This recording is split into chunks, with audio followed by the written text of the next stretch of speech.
Hey everyone, welcome back to Evony with Genghis. So finally going to be wrapping up my free-to-play style of keeps that you should build. So the first one I did was Full Ghost. I actually would recommend that the most. I just think the way the game's going, we all know K50 is going to be coming. When you're ghosted, no one can hit you. Next one was T1 traps. And I kind of think they're going to be gone, guys. Like, sorry for people who are T1 traps. It's just my opinion. Some other people share this opinion just with larger march sizes when K50 gets introduced and the fact they capped how many troops you can make now.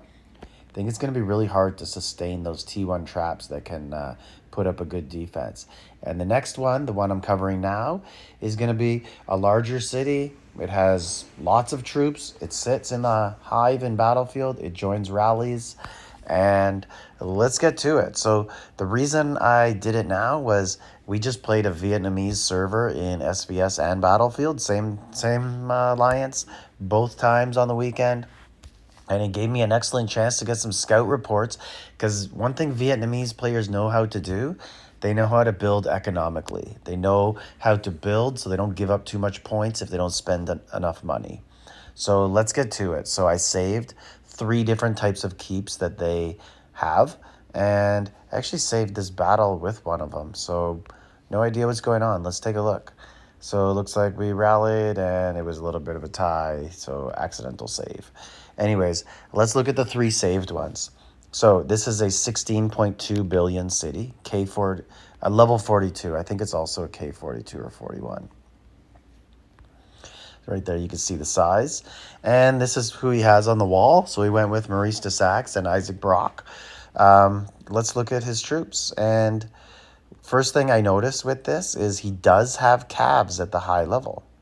And then he doesn't have too many T14 siege because those will give up a lot of points.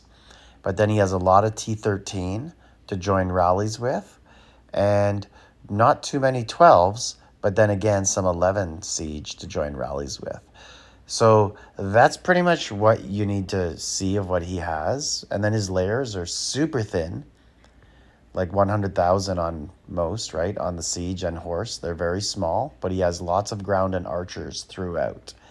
At the T1 level, he has 1.5 billion warriors and then 300 million archers and horse, basically. But the main thing that this guy has is 25 million siege, T13, is enough that people aren't going to solo you. Like, I know if I see that, it's like, yeah, I'm not going to solo this. It's not going to come away positive. I'm just going to leave this guy alone, and we're going to have to try to rally him. So this one can defend against siege solos. His horses, he could either ghost those or just teleport away if it's a rally. But everything else with his sword and archer numbers, he's just not an attractive target, right? So you're not going to, he has enough archers. He has 10 million T13 archers, 20 million T12 archers. You're not really going to want to solo him just to kill those horse. It's not going to work out. So this is a keep that's very good against solos. So you would have to rally it, and it would be able to sustain a couple rallies before it starts to fall apart.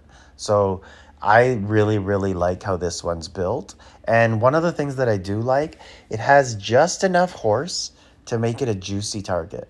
Like, right? Like, almost. Like, people would look at this and be like, okay, yeah, we can rally and we'll get some points.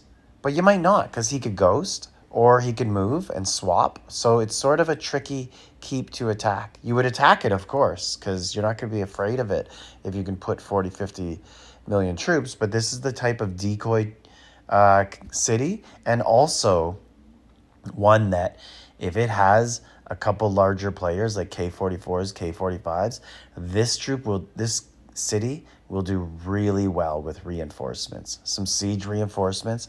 If the reinforcements come in and are T14, T15, or even 16 if you're lucky enough, this is a good city that with a little bit of help on defense will do really well. So I think that was the one I just looked at. Let's look at the middle one now. And now we have this one. And this is one that I see way more often. No horse, okay? And no real siege. So it has 5 million ground and archers at T14. And then it has, 3 million or so T13s. And then it starts to get into the T12s, 8 million. So it's the type that will, uh, join archer rallies mostly. It has 10 billion power total, but no horse. So you're not going to be able to archer rally it. So most people won't even scout it. And they're just going to say 10 billion, we're going to send either horse or archers at this one. We're going to skip the siege. And if you send archers, you're not going to do well against it. It doesn't give up any easy points. Your archers are probably going to splat. And then you're going to have to look at doing a ground or horse rally, or even worse, you're going to have to send some siege at first just to kill off the archers. So then you can do a horse rally. This is the type of keep I hate seeing in Battlefield. Like, obviously, I hate seeing a K45, but I hate seeing these cities that are like 9 to 14 billion, and you're sending archers and they're just dying. And you're like, what's going on? But you don't want to scout because the first 20 minutes of Battlefield is who could kill everyone's medium-sized players first so they can't rally you. And then you do a couple and you're on this one, and then you're like, let's just leave them alone for a bit till we figure this out.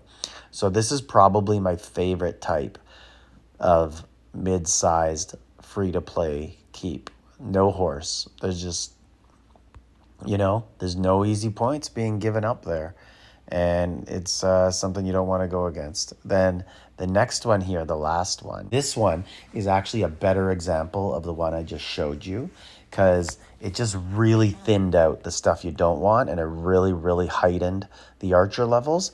But not only that, it also has better wall generals. So it has Leonidas and Bouillon instead of Marshall and Leonidas, because Marshall isn't exactly archer ground specific where these two are. And if you look here, so this guy has very little calves, but he has 10 million T13 ground and archers. And then at 12 level, he goes 10 and 22, 11 and 12, 10 and 10, 11 and 10, and 20 million down here. And this is really to fight against horse rallies.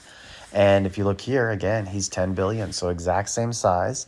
But what this keep does, this allows him to join plenty of archer rallies at the start of the battle, where the other one will kind of run out of the archers that are helping to defend him. So this is the type of keep, just like the one I just described. It is the type that you will send archer rallies into and they'll just die because there's no targets for them.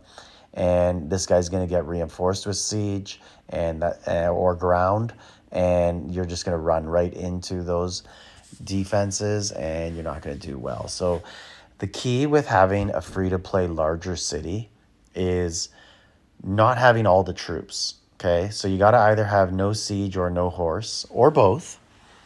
And then you got to know when to teleport. So once you start to lose a few of those troops, your archers in particular, and you can't defend against the horses, you're going to have to teleport. And you're also going to have to ask for specific reinforcements. Okay?